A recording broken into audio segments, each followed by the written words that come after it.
तो आज हम लोग सीखने जा रहे हैं कि सिम का यूज, SWM सिम, अपीयर का यूज और लुक का यूज सीखने जा रहे हैं।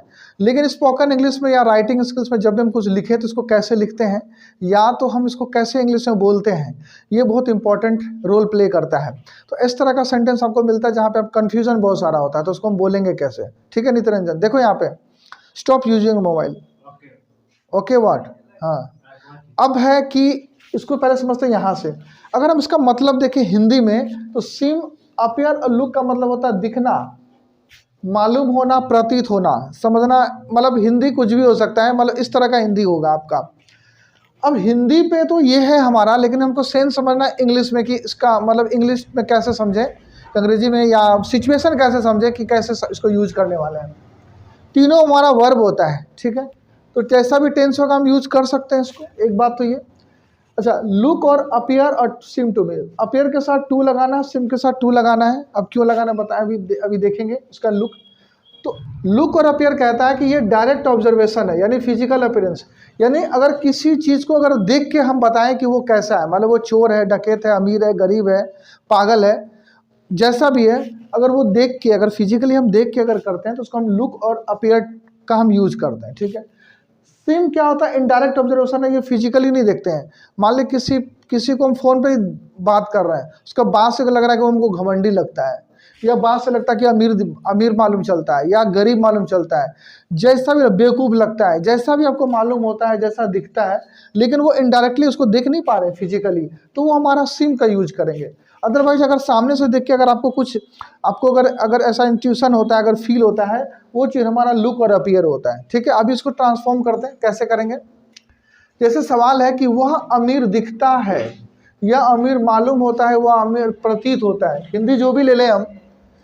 तो इसको बोलने के लिए एक तो हमारे पास तीनों है, लेकिन लुक का यूज तब करते हैं जब हमको लगता है कि वो डायरेक्ट ऑब्जर्वेशन है, यानी हम देख रहे हैं उसको सामने से, उसका कपड़ा पहनने का स्टाइल से ऐसा लग रहा है कि बहुत अच्छा कपड़ा पहना हुआ, तो हम क्या करेंगे, उसको हम बोल सकते हैं ही लुक्स रिच, तो ये भी ठीक है हमारा। लेकिन अगर हम ऐसे कहें कि वह मालूम प्रतीत होता है, अगर हम फोन पे बात कर रहे हैं, चैट कर रहे हैं, या तो मालूम नहीं चल रहा है, मतलब हम अज्यूम कर सकते हैं उसको, ठीक है, फील होता है, तो उनको क्या बोलेंगे उस समय, he seems to be rich या he appears to be rich. Be जो है यहाँ पर वो होने का ही सेंस देता है, एक चीज़ होने का, ठीक है।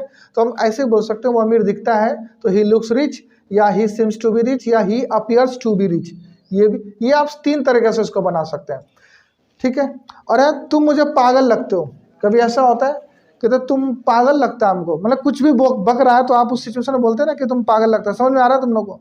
हाँ, तो बाल क्यों खुजला रहा, नहाया नहीं क्या?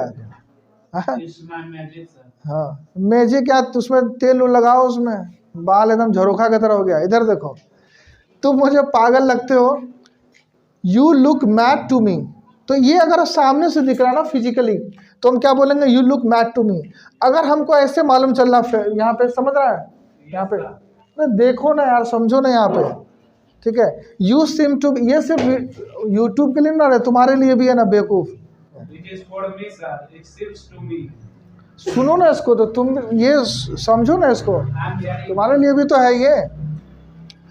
You seem to be mad to me, you seem to be mad to me, तुम मुझे पागल लगते हो, you appear to be mad to me. या तो अगर तुम मुझे पागल लगता है ऐसे बोले, यू लुक मैड, वो भी सही है, या you seem to be mad, या you appear to be mad. ये टू मी लगाने का जरूरत नहीं पड़ेगा, क्योंकि जो बोल रहा था उसी को तो लगेगा। तो ये अंडरस्टूड है कि हम किसके बारे में बात कर रहे हैं, तो ये बोले या ना बोले ये चल जाएगा, ठीक है। आ रहा समझ में ये चीज़। वह थका हुआ लग रहा था, वह थका हुआ लग रहा था।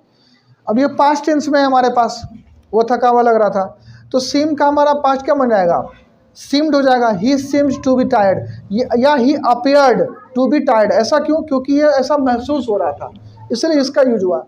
अगर वो सामने से दिख रहा थका हुआ, फिजिकली ठीक से बात नहीं कर रहा है, एकदम नर्वस सा जैसा दिख रहा है, तो दिख जाता है ना, फिजिकली दिख जाता है।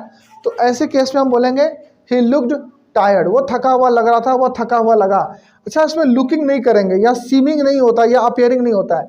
इसमें हम वर्ब आईएनजी का फॉर्म यूज नहीं करते हैं। आपका रहा, रही, रहा था, जो भी लगे वो आपको नहीं लगेगा इसमें। तो इस चीज़ का ख्याल रखना है। आई होप कि ये समझ में आएगा। एक अलग टाइप का है थोड़ा सा, ऐसा भी आप कभी सेंटेंस बोलते हैं, ऐसा लगता है या ऐसा लग रहा है कि वो पागल है, बोलता है ना, ऐसा लगता है कि वो पागल है, ऐसा लग रहा है कि वो पागल है। तो लगता है, लग रहा है, कोई बात नहीं, इसको हम अपीयर्स या V5 से यूज करेंगे, कोई ING नहीं लगाएंगे। It appears that he is crazy या ही इज मैड, या it seems that he is crazy या ही इज मैड। अगर वो सामने से दिख रहा पागल, पागल जैसा कर रहा है वो, है ना, फिजिकली हम उसको देख पा रहे हैं, तो कैसे बोलेंगे? It looks that he is mad या it looks that he is crazy. ठीक है, आई होप यू अंडरस्टैंड। ठीक, ऐसा लगा कि वो चोर है। अच्छा, ये पास्ट में अगर फीलिंग देना हो, कैसा हमको लगा कि हमको ऐसा लगा कि वो चोर है, हमको पता नहीं ऐसा क्यों लगा। ऐसा बोलते हैं ना, आपका हिंदी जैसा भी चल रहा हो, सिचुएशन समझ गए तो आप बोल सकते हैं it looked that he was a thief. तो ये आपको फिजिकली लगा। लेकिन अगर आपको ऐसा अज्यूम कर पा रहे हैं तो क्या लिखेंगे? It appeared that he was a thief. अच्छा, यहाँ पे पास्ट है इसलिए हम पास्ट वर्ब का यूज हुआ, यहाँ प्रेजेंट है। स्पोकन इंग्लिश में आप इज बोल देते हैं, बात अलग है, लेकिन कोई बात नहीं, वो चल जाएगा। अदरवाइज आप राइटिंग में लिखें तो इज ना लिखें, वो आपको गलत हो जाएगा। It appeared that he was a thief या it seems that he was a thief. तो ऐसे भी आप बना सकते हैं, है ना। आई होप कि ये आपको समझ में आ गया होगा। तुम लोग को समझ में आ गया? ठीक है, तो चलो हम इसमें कुछ सेंटेंस देते हैं, उसमें बनाना। ठीक है, क्लियर है? कुछ सवाल पूछते हैं तो उसमें बता देना नितरंजन। तो अगर हम बोले कि तुम मुझे गरीब लगते हो, You looks to me poor. You looks me too poor. कधा, you look poor to me हो गया। या अगर वो फिजिकली हुआ, अगर नहीं हुआ तो यू क्या होगा? You appear to be poor या you seem to be poor.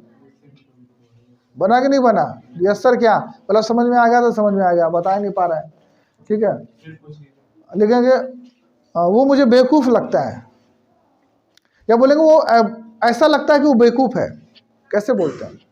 It appears that he is fool. ठीक है, he is a fool, it appears that he is a fool. और भी बना सकते हैं, it looks that he is a fool या it seems that he is a fool. ऐसे बन जाएगा, इजी है। तो और भी इसमें बहुत सारा सेंटेंस बन सकता है, तो आप इसमें बना सकते हैं। ठीक ना, तो और क्या, बस हो गया, उसको ख़त्म करते हैं। आई होप कि ये वीडियो अच्छा लगा होगा। अच्छा लगा हो तो वीडियो को लाइक कीजिए, शेयर कीजिए, कमेंट कीजिए और सब्सक्राइब जरूर कर लीजिए। ठीक है, and hit the bell icon, don't forget it. मिलते हैं नेक्स्ट वीडियो में।